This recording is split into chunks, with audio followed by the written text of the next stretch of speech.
Jadi saat ini adalah, saya katakan hampir sama dengan perang dunia ketiga. Tetapi perang spiritual, tidak lagi perang fisik. Kenapa? Karena saatnya untuk mencuri jiwa-jiwa dari tangan Tuhan.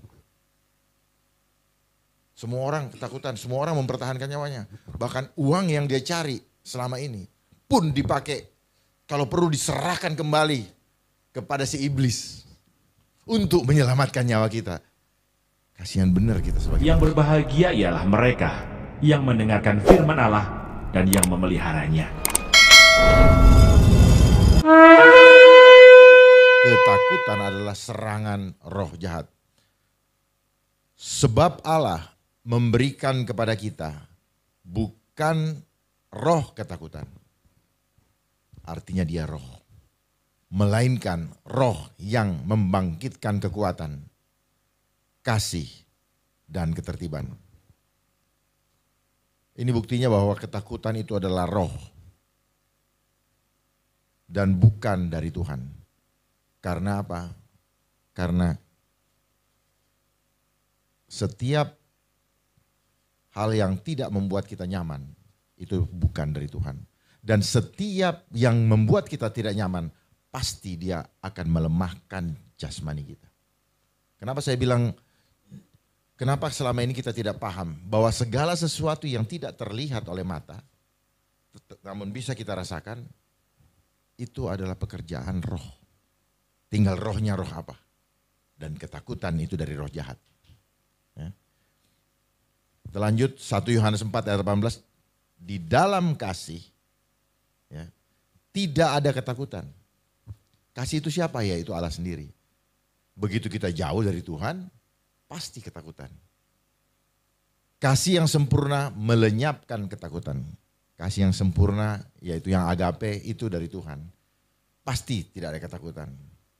Tetapi kenapa kita menjadi takut? Karena dunia ini selama ini sudah memprogram kita beratus-ratus tahun lamanya untuk apa?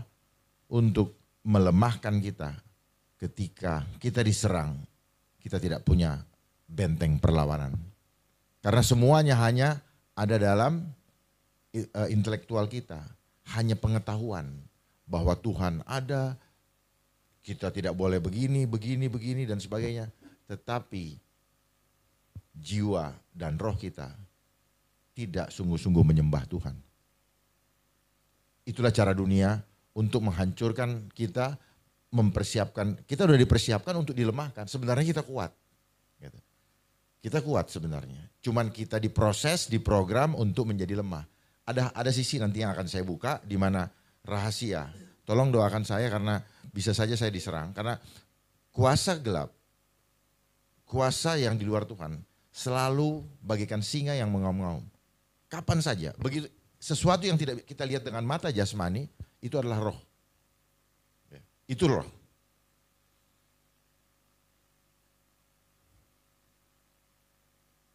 Berikutnya 1 Yohanes 5 ayat 19. Kita tahu bahwa kita berasal dari Allah. Oh, udah jelas kita berasal dari Allah. Tetapi dan seluruh dunia berada di bawah kuasa si jahat. Jadi sepanjang kita masih ada di dunia ini, dia begitu menguasai kita. Jadi kita tidak punya sandaran lain. Kalau kita tidak akan kuat kalau kita berada di luar Tuhan. Dan dia selalu, si jahat selalu menarik kita untuk tidak pernah mau diam. Tinggal di kemah, tidak pernah, selalu ditarik-tarik. Dengan berbagai macam cara, bahkan sistem kehidupan kita di dunia saja, dia sudah bangun untuk membuat kita lemah. Mulai dari kita sekolah, dia sudah siapkan. Sejak kita lahir, dia sudah persiapkan kita. Dan kita menganggap bahwa ini adalah hal yang lumrah yang memang harus kita lewati. Tidak, kata sistem itu ciptaan dia. Semua sistem-sistem yang ada di dunia, dia yang bikin. Makanya kita hanya mengetahui hal-hal jasmania. Nanti pelan-pelan akan saya bukakan sini. Jadi kita tahu bahwa kita berasal dari Allah. Dan seluruh dunia berada. Artinya apa? Kalau kita berasal dari Allah tadi, membawa kekuatan, kasih dan ketertiban. Jadi kalau kita takut, itu datangnya bukan dari Tuhan. Kenapa? Ya memang karena seluruh dunia berada di bawah kuasa si jahat. Oleh sebab itu ketakutan ini kan gak kelihatan. Mana ketakutannya? Mana barangnya? Gak ada. Perasaan kan, begitu dia menyangkut jiwa, dalam jiwa kita ini, manusia ini ada tubuh, jiwa, dan roh. Body, mind, and soul. Nah, jiwa ini ada 3 unsur. 1, pikiran, perasaan, kehendak. Makanya dalam firman Tuhan dikatakan, taklukkanlah pikiran, tawanlah pikiranmu di bawah, tawanlah pikiranmu dan taklukkan di bawah Kristus. Nah, selama ini kita punya pikiran, apakah kita taklukkan di bawah Kristus? Sistem dunia menarik kita untuk tidak bisa ditaklukkan dengan berbagai macam sistem. Jadi kalau kita tidak dekat dengan Tuhan, maka pikiran kita akan dikuasai oleh si jahat. Sehingga ketakutannya tidak beralasan, hanya kata TV, kata informasi. Ya. Kan hebat kan, luar biasa. Barangnya nggak ada, lawannya nggak ada. Tapi semua dengan menggunakan bahasa-bahasa yang seolah-olah berhikmat. Karena bahasa ini adalah bahasa menipu rasa. Itu diajarkan di dalam pendidikan logika. Bahasa ini menipu rasa. Oh, berhikmat, padahal takut gitu loh, dan sebagainya. Ya. Kalau kita percaya bahwa Tuhan itu penyertaannya sempurna, bahwa kita pemenang bahkan lebih dari pemenang, maka nggak ada ketakutan. Tetapi sistem dunia selalu menggiring kita untuk selalu fokusnya ke jasmani, fokusnya ke yang kelihatan. Yang nggak kelihatan nggak eksis. Padahal Bapak Ibu sekalian, itu ada 2 unsur. Yang kelihatan seperti yang ada di hadapan saya sekarang, dan yang tidak kelihatan. Yang kelihatan ini casingnya aja. Tapi Bapak Ibu bisa jalan, Bapak Ibu bisa berpikir dari yang nggak kelihatan. Pahami itu. Sebelumnya Bapak Ibu sekalian hadir di dunia, di bumi ini, dari tidak kelihatan menjadi kelihatan, dan sebentar lagi akan kembali kepada yang tidak kelihatan. Tetapi kita fokus di dunia hanya kepada yang kelihatan, seolah-olah casing kita ini hanya mewakili diri sendiri. Enggak. Di dalam tubuh Bapak Ibu sekalian ada 50 triliun sel. Sel itu yang menghidupkan Bapak Ibu sekalian. Bukan casing ini, bukan. Casing ini begitu selnya mati langsung jeblak kayak kayak benda mati, memang benda mati. Yang menghidupkan Bapak sekalian, makanya kalau ada orang yang kata orang dulu kesurupan, badannya tetap manusia, tapi main kontrolnya udah bukan pada dia. Jadi kekuatan itu yang tidak pernah diajarkan kepada kita, tidak pernah diberikan pemahaman kepada kita, sehingga kita menjadi orang yang kelabakan ketika musuhnya datang nggak kelihatan. Ketika musuhnya nggak kelihatan, wah semua sembunyi, nggak tahu, nggak jelas. Melindungi diri tapi tanpa tahu musuhnya. Hebat nggak itu? Kuasa itu. Kuasa apa tuh, sesuatu yang tidak kelihatan. Hebat kan? Pada panik semua. Kenapa? Dia mempertahankan nyawanya. Hanya fokus kepada jasmaninya. Tuhannya mana?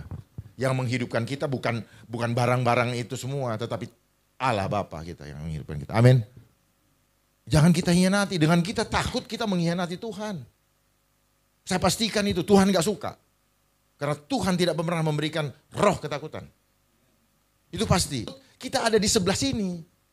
Tapi kalau kita gak takut, kita ada bersama Tuhan. Ini masalahnya. Cuman itu aja kok. Ya. Hidup ini adalah peperangan rohani. Peperangan itu hanya antara 2 pihak. Gak ada berpihak-pihak. Kubunya selalu 2. Dari dulu sampai sekarang. Makanya ada istilah adu domba. Dan adu domba adalah cara iblis. Gitu. Nah, cara iblis cuma satu, tipu muslihat. Nanti saya ceritakan kenapa saya katakan tipu muslihat. Tipu muslihat adalah satu-satunya cara atau senjata si iblis. Tipu muslihat artinya apa? Mustinya dilihat. Ya, muslihat. Tetapi karena kita ketipu, kita tidak melihat itu. Banyak sekarang kita kena tipu muslihat. Saya tidak bisa melihat wajah Bapak Ibu. Karena kena tipu muslihat. Mainnya cuma di sini. Ya, kita nggak ditodong kok. Kenapa kita kayak orang ketakutan? Bukan ancaman fisik loh. Ya. Jadi saat ini adalah, saya katakan, hampir sama dengan perang dunia ketiga. Tetapi perang spiritual. Tidak lagi perang fisik. Kenapa? Karena saatnya untuk mencuri jiwa-jiwa dari tangan Tuhan. Semua orang ketakutan, semua orang mempertahankan nyawanya. Bahkan uang yang dia cari selama ini pun dipakai, kalau perlu diserahkan kembali kepada si iblis untuk menyelamatkan nyawa kita. Kasihan benar kita sebagai manusia. Ternyata kita bodoh sekali. Kita bersusah payah bangun pagi sampai ini, terus nanti karena stres kita membayar, keluarkan lagi uang untuk menyelesaikan stres kita. Alangkah bodohnya kita. Tapi bukan salah kita. Karena memang dia penguasa.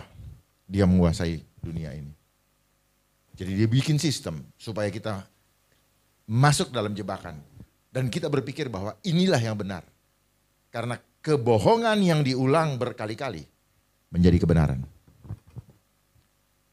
Kenapa kita sulit memahami itu? Karena kita dididik dengan cara logika. Logika itu adalah program pikiran. Pikiran yang diprogram. Makanya selama ini sering saya dengar orang berkata gini, nggak masuk di logika saya. Karena logika ini hanya menampilkan yang kelihatan. Dan logika ini diprogram oleh yang memprogram. Jadi dia mau hanya kasih tahu sisi ini aja. Nah sisi yang tidak lain, sisi yang tidak kelihatan, dia tidak buka. Karena kalau dia buka, ini tidak menjadi misteri. Kalau dia buka, ini tidak bisa dimainkan. Sisi yang tidak kelihatan ini. Contoh begini. Banyak orang-orang yang punya kemampuan, tapi dia menggunakan kuasa jahat. Dia bisa hari ini di Surabaya, nanti sore ada di Jakarta tanpa naik pesawat. Itulah roh. Dan itu pernah dilakukan juga oleh para nabi zaman dulu. Filipus bisa berada di satu tempat. Yesus Kristus tidak pernah ketangkap sebelum dia mau memunculkan dirinya. Ya, seringkali seperti ini, ada orang mau datang kepada Bapa, tiba-tiba ada awan kemuliaan, orang nggak bisa melihat fisik Bapa.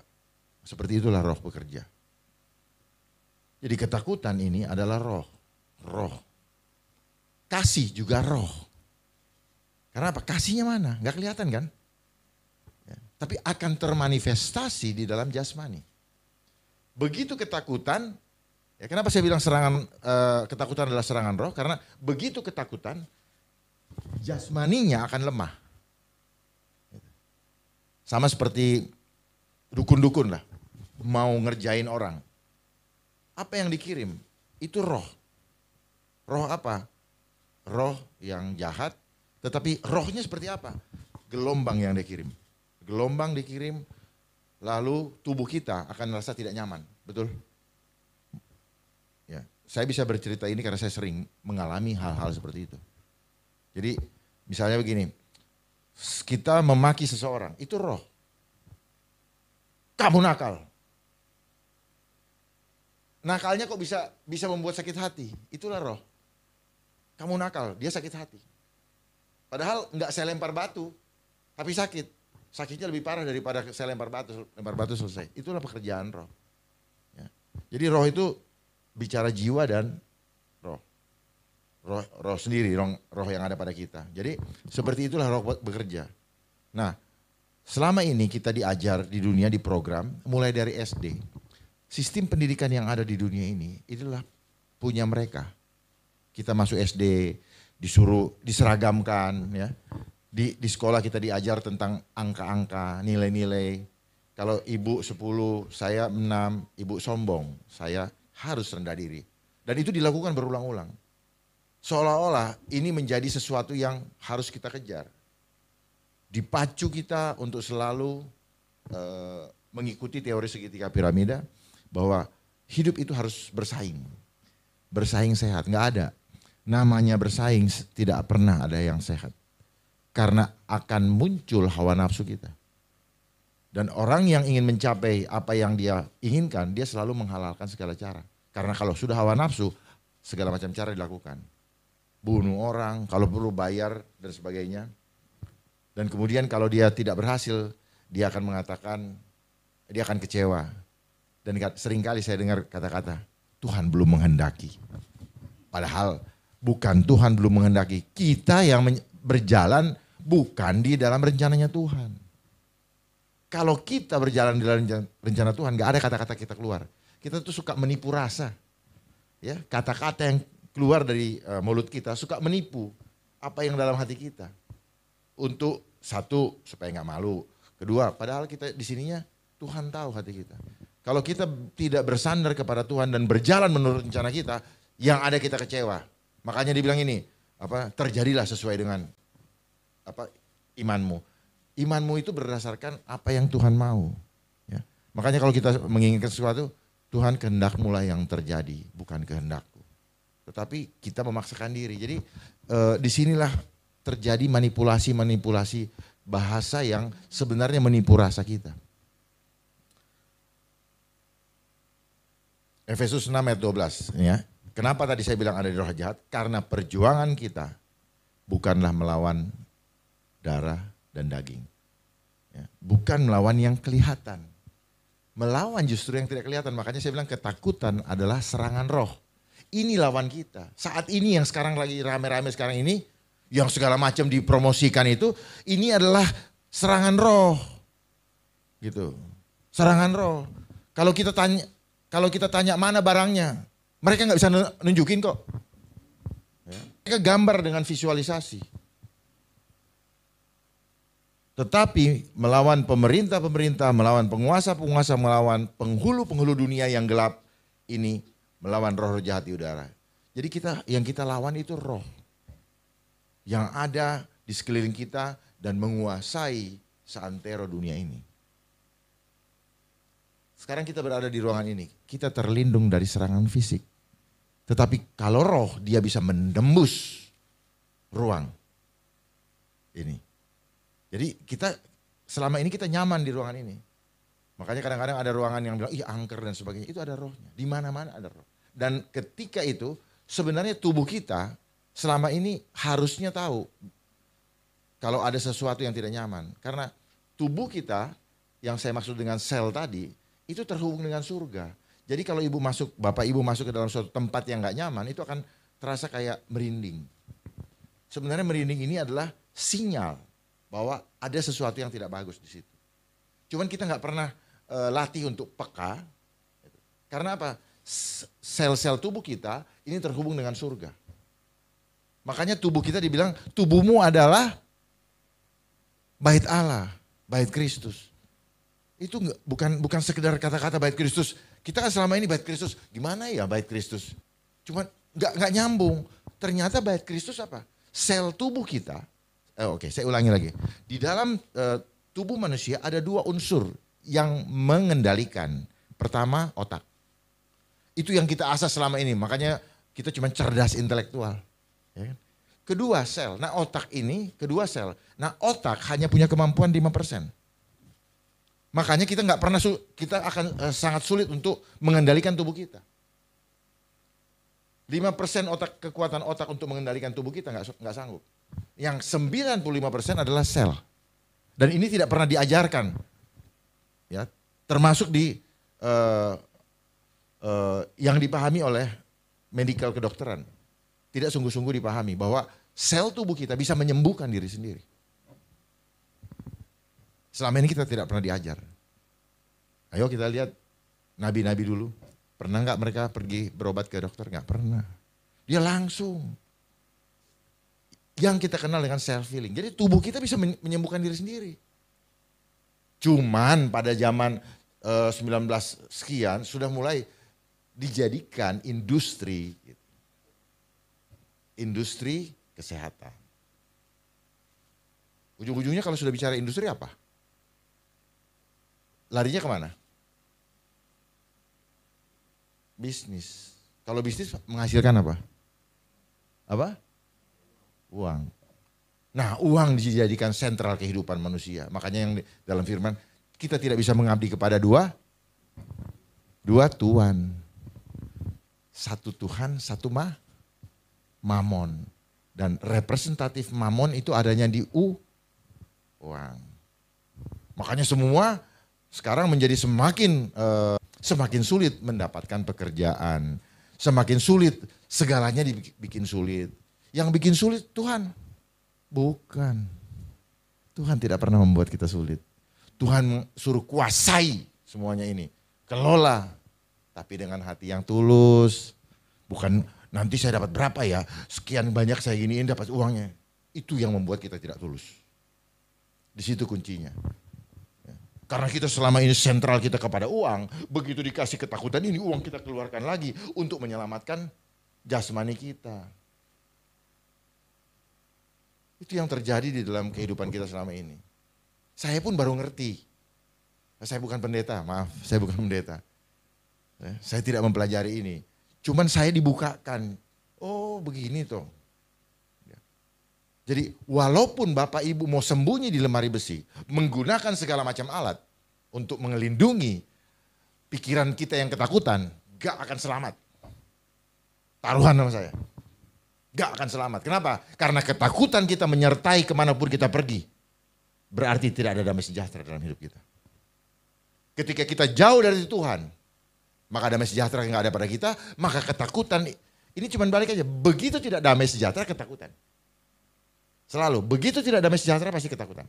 Gak ada lain. Kekhawatiran, kecemasan dan sebagainya.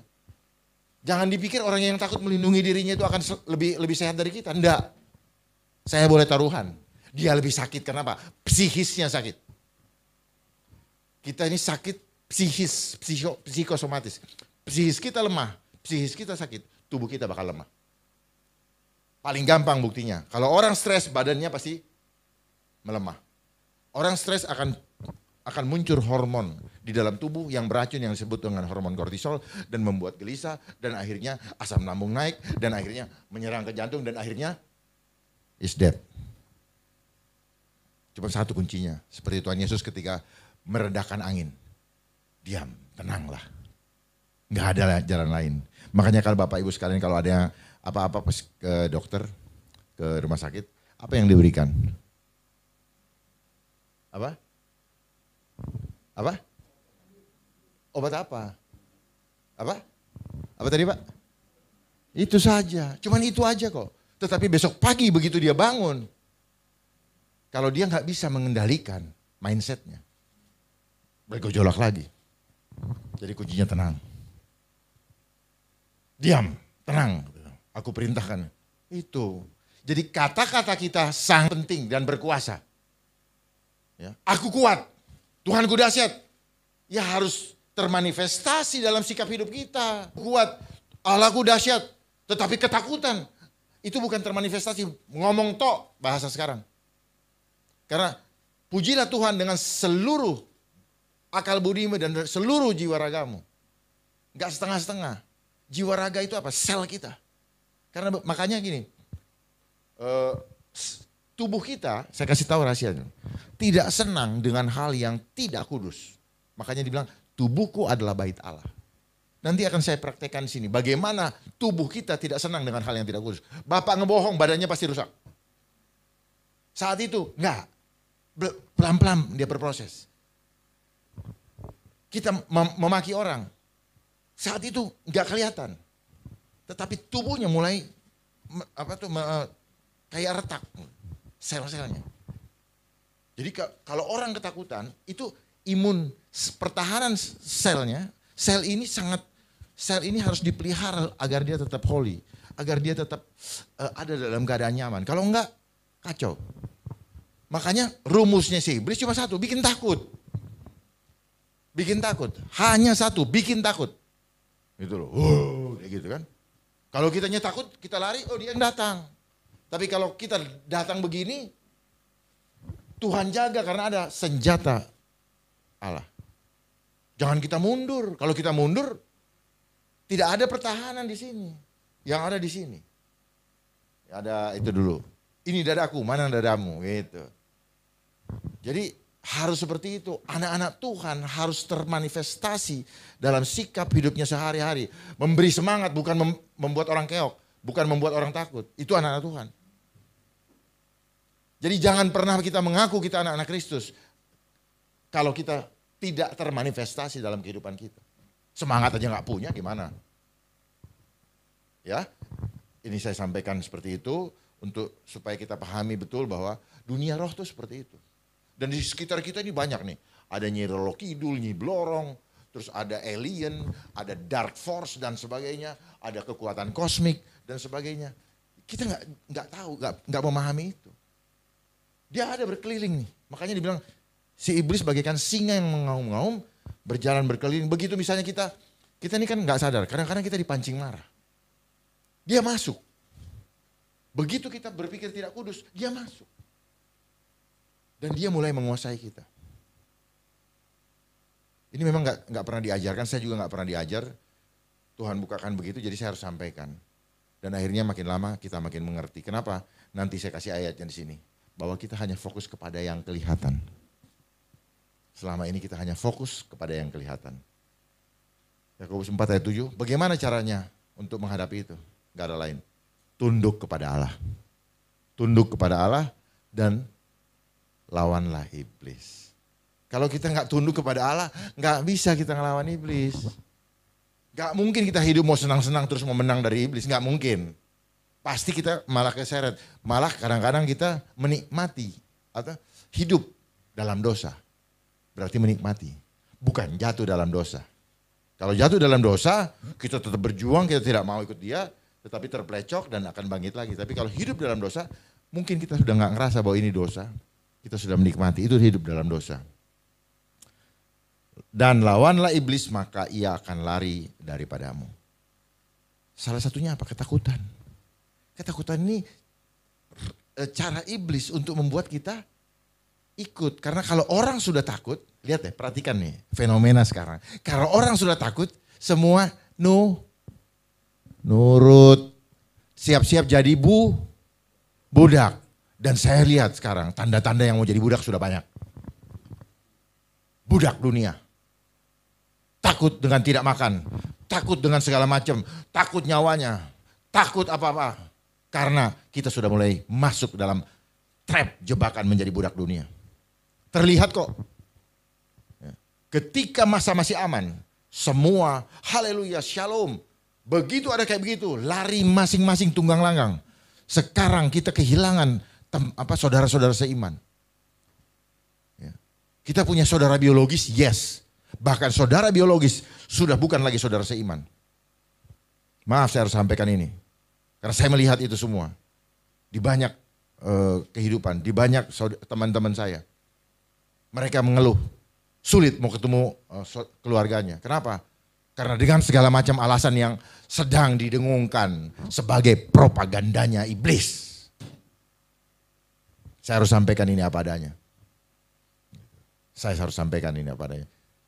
Ya, kita saudara, kelihatannya saudara, badannya tetap manusia, tetapi mind control kita, ya mind itu pikiran kita itu. Siapa yang memprogram, dia yang menguasai. Jadi saat ini memang sulit untuk tidak mudah untuk memberikan pemahaman atau membangkitkan semangat. Kenapa? Karena saat ini kuasa roh jahat sedang bekerja luar biasa, menutupi, menyingkap seluruh alam pikiran kita. Seperti orang dihipnotis. Orang dihipnotis kan badannya tetap manusia. Terus dia pergi ke ATM, disuruh ambil, dia ambil. Begitu kekuatan itu pergi, baru dia, kenapa saya ini? Saat ini, kekuatan ini sedang bermain di seluruh kehidupan kita di dunia. Bukan cuma di Indonesia, di seluruh dunia. Sehingga orang menganggap bahwa ini kebenaran. Ya. Tetapi sebagai anak Tuhan kita bisa melihat dengan nyata bahwa sesuatu yang bukan dari Tuhan sifatnya tidak membuat kita nyaman dan menakut-nakuti. Bahkan menggunakan segala macam perangkat yang ada. Yang saya sebut dengan iklan. Ya. Ini iklan kok. Sama seperti begini ya, kalau kita pengen beli mobil nih, terus kita mulai buka-buka cari informasi. Tahun depan akan muncul mobil Avanza baru. Udah menghayal dong kita. Menghayal, wah Avanza bagus ya. Terus facelift. Terus nanti di dalamnya ada airbag. Nanti bla bla bla bla bla. Bisa Avanza ini bisa mengangkut 20 orang. Misalnya gitu. Di empet-empet begitu. Kita sudah menghayal dengan keindahan dan kenyamanan yang ditawarkan, betul? Barangnya mah belum ada, hayalannya udah kita ini kan. Lalu diumumkan, sekarang udah diluncurkan apa namanya tuh, premier atau pertama. Wah, orang daftar. Untuk apa? Mewujudkan hayalan tadi. Nah, sama dengan yang terjadi saat ini. Sebelum diumumkan, iklannya sudah dimainkan. Ini permainan roh. Sehingga orang menunggu, mudah-mudahan tidak datang. Tetapi kalau datang, saya harus gimana? Begitu diumumkan, sudah datang. Tetapi iklan yang diberikan, iklan terbalik dengan seperti yang saya sampaikan tadi. Wah, begini. Akhirnya, ketika kita mengimani apa yang kita imajinasikan, kita menghidupi imajinasi kita, maka jadi barang itu. Kenapa demikian? Karena kita diciptakan serupa dengan gambar Allah. Kita punya kemampuan imajinasi. Kalau di dalam Kejadian apa dikatakan? Kita diciptakan serupa dengan gambar Allah. Artinya kita punya kemampuan untuk mencipta. Jadi apa yang kamu imani itu yang terjadi. Karena kita diciptakan with God image. Dengan image-nya Tuhan. Image, makanya imajinasi. Jadi kita punya daya hayal nih. Kita selalu berpikir menghayalkan sesuai dengan yang hawa nafsu kita. Coba dipraktek, coba dipikirkan. Makanya orang bilang, kalau kamu menginginkan sesuatu, kamu pikirkan bahwa itu kamu sudah dapatkan. Sama seperti ini. Ini permainan ini, makanya saya bilang ini adalah peperang dunia ketiga. Spiritual warfare. Cuman yang ini diberikan iklan yang tidak menyenangkan. Kalau tidak menyenangkan, pasti kita tidak nyaman. Gitu. Jadi ini adalah ketakutan, adalah serangan roh jahat. Makanya wake up. Wake up, mari kita bangun. Jangan kita mau diserang. Kita serang balik deh. Makanya firman Tuhan bilang, lawanlah iblis. Maka ia akan lari daripadamu. Tapi kalau kita ngikutin, ya nggak bisa. Silakan misalnya Bapak Ibu sekalian menggunakan masker. Tapi karena anjuran, ya, bukan karena takut. Ya, saya mau sampaikan, karena anjuran, bukan karena takut. Kalau karena takut, karena latah, gak punya pengetahuan yang benar, gak ada gunanya. Ada 3 benteng yang saya mau buka di sini. 1, menggunakan masker. Jangan dipikir aman. Ya, jangan dipikir aman. Kenapa? Karena kalau ada yang mengatakan bahwa masuk lewat airborne, lewat udara, maka dia masuk lewat mata. Matanya tutup. Kalau yang mau pakai, tutup matanya. Kalau mau ini. Tapi apa itu aman? Enggak. Kenapa? Ketika menggunakan itu, sel kita stres. Karena ketika kita nggak nyaman, sel kita pasti stres. Orang yang ketakutan sudah ada, sel kita stres. Karena apa? Runtuh pertahanan selnya. Gitu. Runtuh. Kalau runtuh, nggak ada gunanya. Gitu. Karena yang menghidupkan kita bukan itu. Yang menyelamatkanku adalah kuasa Tuhan. Amin. Bukan barang-barang jasmani itu, bukan. Kita ini makhluk roh. Amini itu, imani itu. Bahwa kita adalah makhluk roh. Kita bukan datang dari hitungan matematika. Kita diciptakan dari kekuatan supranatural yang darinya tidak ada. Terus kemudian dari kecil terus jadi gede. Sampai sekarang bisa seperti ini. Kekuatan roh itu. Gak bisa dihitung matematika. Oh, kita pikir ini harusnya dia sempurna. Tapi Tuhan punya rencana lain. Tetap itu sama-sama mulia. Tapi Tuhan punya rencana lain. Tidak bisa dihitung dengan matematika. Bahwa itu ilmu pasti, enggak. Oh dia sudah kawin 5 tahun kok belum. Udah gak mungkin 10 tahun. Tahu-tahu ini. Karena ini semua kekuatan supranatural. Kekuatan roh. Gak bisa dihitung dengan matematika. Nah dunia ini selalu pakai hitung-hitungan matematika. Hitung-hitungan. Kayaknya gak mungkin deh gue bisa ini. Kayaknya gak mungkin deh. Memang kita selalu dibatasi dengan logika. Karena kita berpikir dengan logika makanya kita selalu gagal. Logika cuma kekuatan 5%. Tetapi kekuatan Tuhan masih ada 95% yang kita tidak pernah pakai. Gak pernah kita pakai. Cuma 5% loh. Makanya kita tidak masuk di kepala kita. 5 tambah 2 adalah 7. Betul? Itu kan manusia.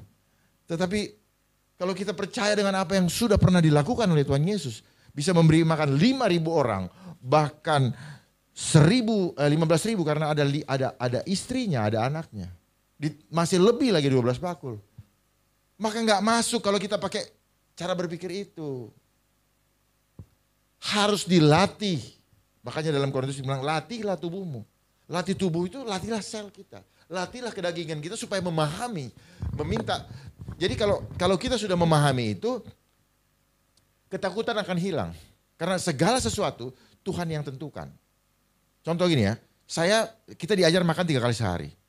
Sebenarnya tanpa makan nasi, tanpa makan roti, kita bisa hidup gak? Bisa. Tapi kenapa kita gak takut? Karena kita tidak menyertakan Tuhan dalam kehidupan kita. Ada tertulis manusia hidup bukan dari roti dan daging. Tapi dari setiap firman tuh yang keluar dari mulut Allah. Tapi kapan kita mau berbuat itu supaya itu terjadi? Enggak usah makan. Tuhan bilang kenyang Dharma. Kenyang saya. Lo betul. Oh dia yang bikin kok. Gitu. Ini enggak dilatih sama kita selama ini. Saya pernah bilang sama beberapa hamba Tuhan. Pak kita dilatih dong untuk membuat mujizat. Kita dilatih untuk memahami itu. Kalau kita pakai akal, kalau Musa pakai akal, pakai otak, gak mungkin bisa membelah Laut Merah. Coba hitung pakai data, pakai jurnal itu bagaimana ngitung itu membelah laut. Jangan hadapi dengan otak. Gak akan mampu. Termasuk siapapun di dunia ini gak akan mampu menghadapi situasi yang sedang terjadi kalau kita tidak pakai mata rohani. Kalau kita pakai mata rohani kita sudah tahu dia mau kemana. Itu. Tapi kalau kita pakai mata gini, di luar pintu ini saya nggak tahu ada apa di situ, nggak tahu saya. Kalau mata jasmani ya, nggak bisa saya memahami itu. Tetapi kalau saya pakai mata rohani, saya bisa tembus. Di situ ada apa, di sini ada apa, di situ ada apa. Nanti tahun depan akan terjadi apa. Sehingga kita tahu bahwa saya harus seperti apa. Tuhan suruh saya apa. Tidak ikut kaget-kagetan. Ini harus begini, ikut. Ini harus begini, ikut. Tapi tidak nyaman. Kalau ada rasa tidak nyaman, tanya sama Tuhan. Ada apa? Pasti ada apa-apa. Itu yang dibilang hati nurani. Hati nurani terhubung dengan Tuhan sebenarnya. Itulah sel.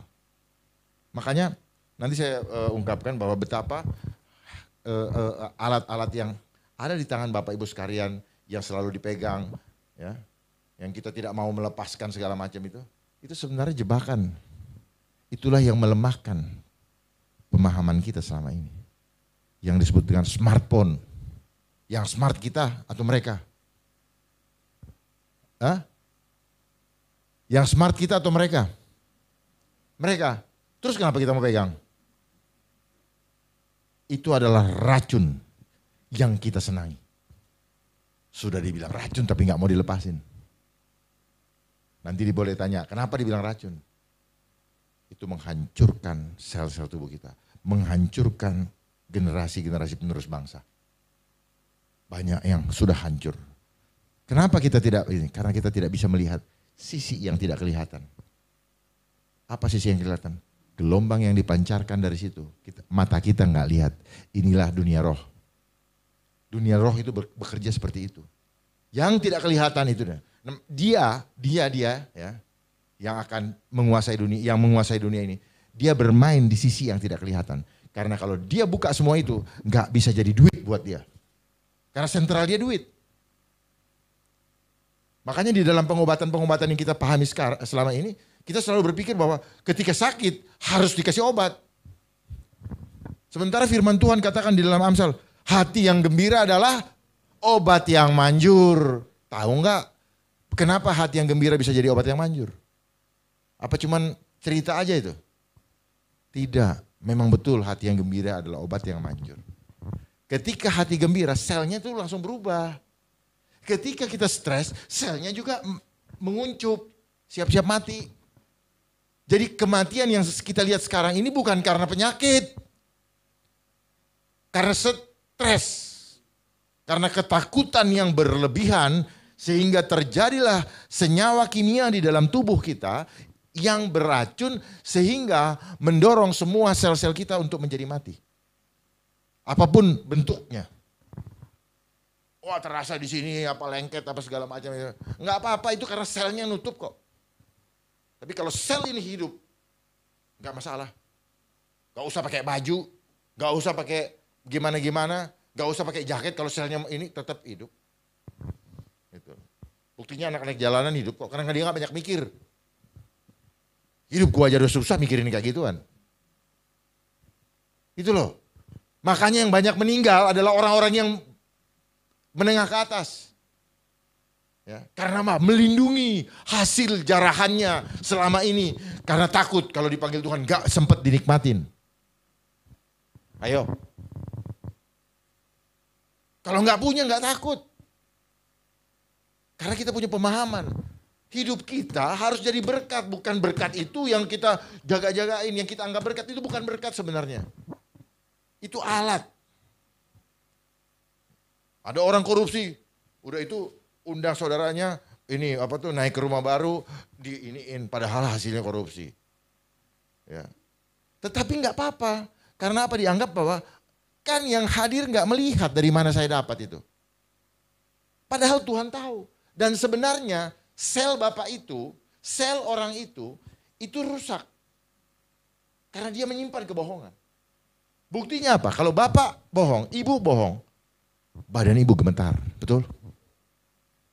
2 Korintus pasal 5. Karena kami tahu bahwa jika kemah tempat kediaman kita di bumi ini dibongkar, Allah telah menyediakan suatu tempat kediaman di sorga bagi kita, suatu tempat kediaman yang kekal, yang tidak dibuat oleh tangan manusia. Selama kita di dalam kemah ini, kita mengeluh karena kita rindu mengenakan tempat kediaman surgawi di atas tempat kediaman kita yang sekarang ini. Sebab dengan demikian kita berpakaian dan tidak kedapatan telanjang. Sebab selama masih diam di dalam kemah ini, kita mengeluh oleh beratnya tekanan, karena kita mau mengenakan pakaian yang baru itu tanpa menanggalkan yang lama, supaya yang fana itu ditelan oleh hidup. Tetapi Allah lah yang justru mempersiapkan kita untuk hal itu, dan yang mengaruniakan roh kepada kita sebagai jaminan segala sesuatu yang telah disediakan bagi kita. Maka oleh karena itu hati kami senantiasa tabah, meskipun kami sadar bahwa selama kami mendiami tubuh ini, kami masih jauh dari Tuhan. Sebab hidup kami ini adalah hidup karena percaya, bukan karena melihat.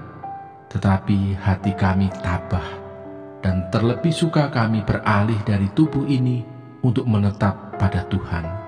Sebab itu juga kami berusaha, baik kami diam di dalam tubuh ini maupun kami diam di luarnya, supaya kami berkenan kepadanya. Sebab kita semua harus menghadap tahta pengadilan Kristus, supaya setiap orang memperoleh apa yang patut diterimanya, sesuai dengan yang dilakukannya dalam hidupnya ini, baik ataupun jahat. Pelayanan untuk pendamaian. Kami tahu apa artinya takut akan Tuhan, karena itu kami berusaha meyakinkan orang. Bagi Allah hati kami nyata dengan terang, dan aku harap hati kami nyata juga demikian bagi pertimbangan kamu. Dengan ini kami tidak berusaha memuji-muji diri kami sekali lagi kepada kamu, tetapi kami tidak mau memberi kesempatan kepada kamu untuk memegahkan kami, supaya kamu dapat menghadapi orang-orang yang bermegah karena hal-hal lahiriah dan bukan batiniah. Sebab jika kami tidak menguasai diri, hal itu ada dalam pelayanan Allah. Dan jika kami menguasai diri, hal itu adalah untuk kepentingan kamu. Sebab kasih Kristus yang menguasai kami, karena kami telah mengerti bahwa jika satu orang sudah mati untuk semua orang, maka mereka semua sudah mati. Dan Kristus telah mati untuk semua orang, supaya mereka yang hidup tidak lagi hidup untuk dirinya sendiri, tetapi untuk Dia yang telah mati dan telah dibangkitkan untuk mereka. Sebab itu kami tidak lagi menilai seorang juga pun menurut ukuran manusia. Dan jika kami pernah menilai Kristus menurut ukuran manusia, sekarang kami tidak lagi menilainya demikian. Jadi siapa yang ada di dalam Kristus, ia adalah ciptaan baru. Yang lama sudah berlalu, sesungguhnya yang baru sudah datang. Dan semuanya ini dari Allah, yang dengan perantaraan Kristus telah mendamaikan kita dengan dirinya, dan yang telah mempercayakan pelayanan pendamaian itu kepada kami. Sebab Allah mendamaikan dunia dengan dirinya oleh Kristus dengan tidak memperhitungkan pelanggaran mereka. Ia telah mempercayakan berita pendamaian itu kepada kami. Jadi kami ini adalah utusan-utusan Kristus. Seakan-akan Allah menasihati kamu dengan perantaraan kami. Dalam nama Kristus kami meminta kepadamu, berilah dirimu didamaikan dengan Allah. Dia yang tidak mengenal dosa telah dibuatnya menjadi dosa karena kita, supaya dalam Dia kita dibenarkan oleh Allah. 2 Korintus pasal 6. Paulus dalam pelayanannya. Sebagai teman-teman sekerja, kami menasihatkan kamu, supaya kamu jangan membuat menjadi sia-sia kasih karunia Allah yang telah kamu terima. Sebab Allah berfirman, "Pada waktu aku berkenan, aku akan mendengarkan engkau, dan pada hari aku menyelamatkan, aku akan menolong engkau." Sesungguhnya, waktu ini adalah waktu perkenanan itu. Sesungguhnya, hari ini adalah hari penyelamatan itu. Dalam hal apapun, kami tidak memberi sebab orang tersandung, supaya pelayanan kami jangan sampai dicela. Sebaliknya, dalam segala hal kami menunjukkan bahwa kami adalah pelayan Allah, yaitu dalam menahan dengan penuh kesabaran dalam penderitaan, kesesakan dan kesukaran, dalam menanggung dera, dalam penjara dan kerusuhan, dalam berjerih payah, dalam berjaga-jaga dan berpuasa, dalam kemurnian hati, pengetahuan, kesabaran, dan kemurahan hati, dalam Roh Kudus dan kasih yang tidak munafik, dalam pemberitaan kebenaran dan kekuasaan Allah, dengan menggunakan senjata-senjata keadilan untuk menyerang ataupun untuk membela, ketika dihormati dan ketika dihina, ketika diumpat atau ketika dipuji, ketika dianggap sebagai penipu namun dipercayai, sebagai orang yang tidak dikenal namun terkenal, sebagai orang yang nyaris mati dan sungguh kami hidup, sebagai orang yang dihajar namun tidak mati, sebagai orang berduka cita namun senantiasa bersuka cita, sebagai orang miskin namun memperkaya banyak orang, sebagai orang tak bermilik sekalipun kami memiliki segala sesuatu. Jangan ada lagi noda kekafiran. Hai orang Korintus, kami telah berbicara terus terang kepada kamu. Hati kami terbuka lebar-lebar bagi kamu. Dan bagi kamu ada tempat yang luas dalam hati kami.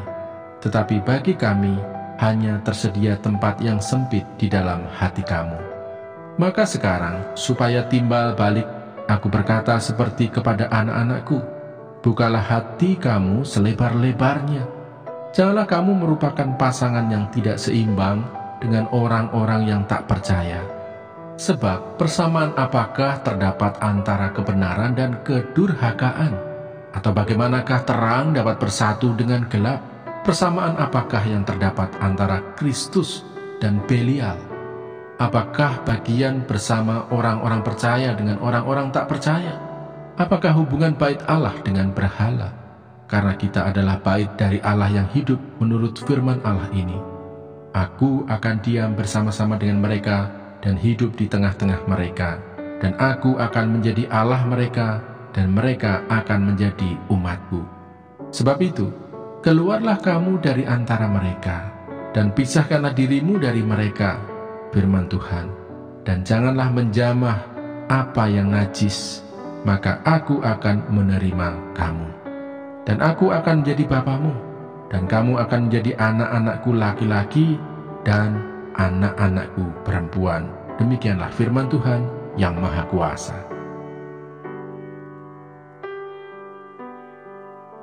Dua Korintus pasal 7. Saudara-saudaraku yang kekasih, karena kita sekarang memiliki janji-janji itu, marilah kita menyucikan diri kita dari semua pencemaran jasmani dan rohani, dan dengan demikian menyempurnakan kekudusan kita dalam takut akan Allah. Sukacita sesudah dukacita. Berilah tempat bagi kami di dalam hati kamu. Kami tidak pernah berbuat salah terhadap seorang pun, tidak seorang pun yang kami rugikan, dan tidak dari seorang pun kami cari untung. Aku berkata demikian, bukan untuk menjatuhkan hukuman atas kamu, sebab tadi telah aku katakan, bahwa kamu telah beroleh tempat di dalam hati kami, sehingga kita sehidup semati. Aku sangat berterus terang terhadap kamu, tetapi aku juga sangat memegahkan kamu. Dalam segala penderitaan kami, aku sangat terhibur dan sukacitaku melimpah-limpah. Bahkan ketika kami tiba di Makedonia, kami tidak beroleh ketenangan bagi tubuh kami. Di mana-mana kami mengalami kesusahan, dari luar pertengkaran dan dari dalam ketakutan.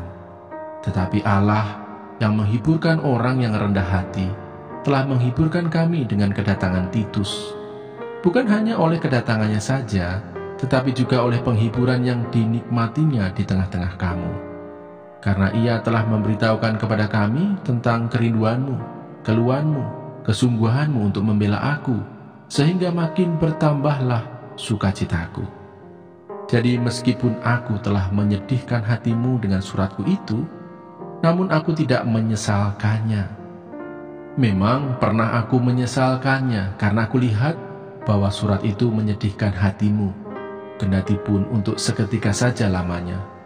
Namun sekarang aku bersukacita, bukan karena kamu telah berdukacita, melainkan karena dukacitamu membuat kamu bertobat.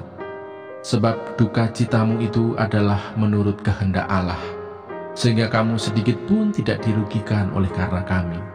Sebab dukacita menurut kehendak Allah menghasilkan pertobatan yang membawa keselamatan dan yang tidak akan disesalkan. Tetapi dukacita yang dari dunia ini menghasilkan kematian. Sebab perhatikanlah betapa justru dukacita yang menurut kehendak Allah itu mengerjakan pada kamu kesungguhan yang besar, bahkan pembelaan diri, kejengkelan, ketakutan, kerinduan, kegiatan, penghukuman.